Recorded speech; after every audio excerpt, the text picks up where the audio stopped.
Israel के प्रधानमंत्री Netanyahu ने बड़ा दावा पेश किया है। ईरान डोनाल्ड ट्रंप को मारना चाहता था। नेतन्याहू ये बोलते नजर आए, डोनाल्ड ट्रंप को खतरा मानता है ईरान। कितनी वाजिब स्टेटमेंट आपको लग रही है अजय? देखिए, अब आशा एक चीज को समझना होगा, ईरान को पता है कि उसे अगर न्यूक्लियर टेस्ट की अनुमति नहीं मिल रही है तो उसके पीछे बड़ी वजह जो है वो कहीं ना कहीं अमेरिका है। ईरान और इजराइल की इस वक्त जब जंग चल रही है तो लगातार ट्रंप की तरफ से कहा गया है कि ये युद्ध रुक जाना चाहिए, मगर उसके साथ साथ उन्होंने लगातार इजराइल की इस हमलों को अप्रिशिएट भी किया है, क्योंकि ईरान अगर न्यूक्लियर फैसिलिटीज उसके पास आ जाती हैं तो वो एक बड़ा खतरा हो सकता है, खासतौर पे ईरान या इजराइल की बात की जाए इसके लिए। और इसी वजह से अगर आप देखें तो लगातार नेतन्याहू की तरफ से भी ये कहा गया है कि ईरान को अपनी न्यूक्लियर क्षमता को बढ़ाने या न्यूक्लियर बम तैयार करने की अनुमति नहीं मिलेगी। इसी चीज को लेकर ईरान जो है वो कहीं ना कहीं अमेरिका के खिलाफ है। इसमें चाहे वो ट्रंप हो या कोई और वहां पे नेता रहे हो, राष्ट्रपति रहे, तो उनके खिलाफ है। तो ऐसे में नेतन्याहू की तरफ से ये कहना कि ईरान जो है वो ट्रंप के खिलाफ है, तो ये स्टेटमेंट तो हो सकता है, मगर इसमें कई चीजों में सच्चाई भी है, क्योंकि ईरान नहीं चाहता कि उसके न्यूक्लियर फैसिलिटीज को या न्यूक्लियर जो टेस्ट है उसको अनुमति से कोई रोके। बिल्कुल, लगातार ये प्रहार आपके पास वापस आऊंगे। इजरायली शहरों पर ईरान ने कहर बरपाया है। आधी रात को हाइफा पर ताबड़तोड़ हमले बोले हैं। हाइफा में 2 इमारतें जिन पर ईरान की मिसाइल गिरी है। नतांज न्यूक्लियर साइट को लेकर इजरायली अधिकारी ने एक दावा भी पेश किया है। हमले में नतांज न्यूक्लियर साइट का भूमिगत हिस्सा तबाह हो चला है। तबाही का मंजर आपकी टीवी स्क्रीन पर आप देखिए, किस तरीके से वहां पर ऑयल डिपोज को निशाना बनाया जा रहा है। और ईरान भी झुकने को तैयार नहीं, इजराइल भी झुकने को तैयार नहीं। दोनों ही ओर से लगातार एक दूसरे पर टारगेट सेट करके तमाम ये निशाने बनाए जा रहे हैं, निशाने दागे जा रहे हैं। कितना ये जंग एस्केलेट हो गया, क्या लगता है? क्योंकि अब ना कोई डायलॉग काम आने वाला है, ना कोई हस्तक्षेप काम आने वाला है। हस्तक्षेप भी केवल प्रोवोक ही कर रहा है इस पूरी जंग को। क्या लगता है आगे कहां तक ये पूरी जंग जाएगी? देखिए, ये जंग जो है सीधे तौर पर एक ही जगह रुक सकती है, अगर ईरान सीधे तौर पर कह दे कि वहां पर एक तो मुल्ला रजीम का सफाया हो जाए, खत्म हो जाए और मुल्ला रजीम जो है उसको हटा दिया जाए, और दूसरी अगर वो खुद मान जाए कि वो न्यूक्लियर टेस्ट नहीं करेगा। क्योंकि पिछले कुछ सालों में जिस तरीके से ईरान ने यूरेनियम को इकट्ठा किया, उससे कहीं ना कहीं इस चीज की आशंका हो गई थी कि ईरान चोरी छिपे न्यूक्लियर टेस्ट करना चाहता है और न्यूक्लियर हथियार बनाना चाहता है। जो सूत्र बता रहे हैं अभी तक ईरान के पास इतना यूरेनियम इकट्ठा हो गया था कि वो 9 बम जो है वो तैयार कर सकता था, और इसको लेकर पूरी तैयारी कर ली गई थी। मगर उसी चीज पर एक्शन करते हुए ईरान ने जो है अमेरिका की सहमति के साथ इस पूरे प्रक्रिया को रोका और उसमें हमला करके उसे निशाना बनाया। मगर ईरान ने पहले ही जब हमला किया उसमें कह दिया कि ये जो हमला किया गया है वो सिर्फ और सिर्फ न्यूक्लियर वेपन की बनाने का ईरान की जो कोशिश है उसे रोकने के लिए क्या है, क्योंकि इससे वो खतरे में आ जाता है।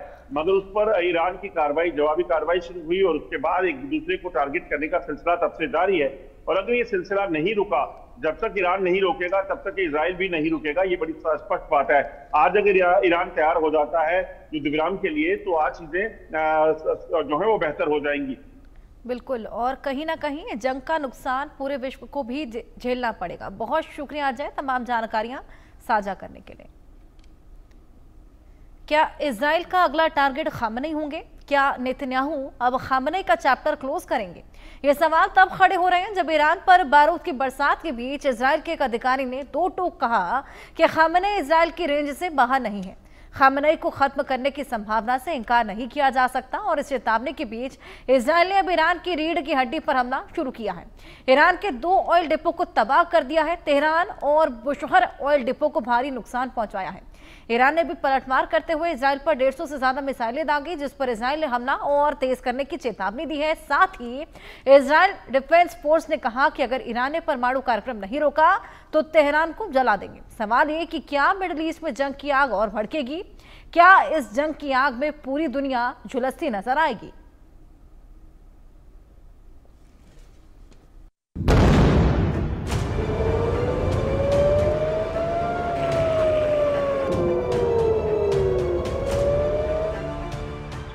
ईरान में तबाही की ये तस्वीरें डरा रही हैं। बारूदी बरसात की ये तस्वीरें पूरी दुनिया को परेशान कर रही हैं। महाविनाश की ये तस्वीरें कई सवाल खड़े कर रही हैं। सवाल है कि क्या ईरान तबाह होने वाला है? क्या बर्बादी का नया चैप्टर खुलने वाला है? क्या खामेनेई का चैप्टर क्लोज होने वाला है? क्या ईरान में महाविध्वंस होने वाला है? ये सवाल तब सुलग रहे हैं जब नेतन्याहू की क्रोध की आग में ईरान जल रहा है।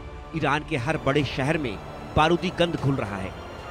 सबसे ताजा हमला ईरान के तेहरान और बुशहर में हुआ, जहां इजराइल की भीषण बमबारी में तेहरान का ऑयल डिपो तबाह हो गया।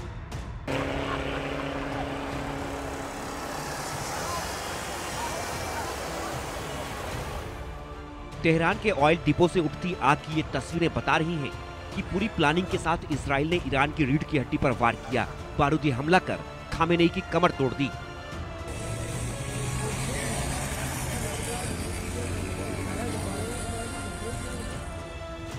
तेहरान के शाहरान ऑयल डिपो को आग के गोले में बदल दिया।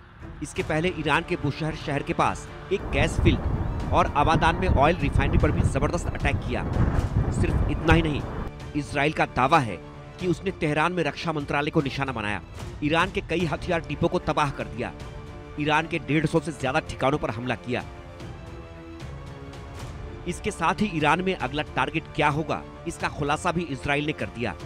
ईरान के ऑयल डिपो पर हमले के बाद इजराइल के एक अधिकारी ने कहा, खामेनेई हमारी रेंज से बाहर नहीं है, हमारा अगला टारगेट खामेनेई हो सकते हैं। इजराइल खामेनेई को खत्म करने की संभावना से इनकार नहीं कर रहा है, लेकिन यह कई कारकों पर निर्भर करेगा।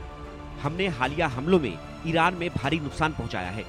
यह संघर्ष अब तभी रुकेगा जब ईरान स्वेच्छा से अपना परमाणु कार्यक्रम खत्म कर दे। लेकिन ईरान भी झुकने को राजी नहीं है। ईरान ने इजराइल के साथ ही नेतन्याहू के साथ खड़े देश अमेरिका, ब्रिटेन और फ्रांस को अंजाम भुगतने की धमकी दी है। ईरान ने कहा, अगर अमेरिका, ब्रिटेन और फ्रांस इजराइल पर ईरानी हमलों को रोकने में मदद करेंगे तो इस क्षेत्र में उनके ठिकानों और जहाजों को निशाना बनाया जाएगा। हमला हुआ तो ईरान हर कदम उठाएगा, मिडिल ईस्ट में उनके सैन्य ठिकानों पर हमला करेगा। ईरान की इस धमकी के बाद अमेरिका का जवाब भी फौरन आया। अमेरिकी राष्ट्रपति ट्रंप ने खामेनेई को आखिरी अल्टीमेटम दे दिया। डोनाल्ड ट्रंप ने कहा, अगर वे अमेरिका को चेतावनी देंगे तो उन्हें हमारे सैनिकों का सामना करना पड़ेगा। अगर इजराइल के ईरान पर हमलों के जवाब में अमेरिकी हितों पर कोई हमला होता है तो इसके गंभीर परिणाम होंगे। अब सवाल है कि ट्रंप की इस धमकी के बाद खामेनेई क्या करेंगे? क्या खामेनेई अमेरिका से दुश्मनी मोल लेंगे? क्या खामेनेई रूस, चीन और नॉर्थ कोरिया की मदद लेंगे? क्या इजराइल की मदद कर रहे अमेरिका पर हमला करेंगे? और अगर हाँ, तो क्या इस जंग में अब अमेरिका भी कूदेगा? क्या अब परमाणु युद्ध होगा? क्या थर्ड वर्ल्ड वॉर का अलार्म बजेगा? Bureau report, India news.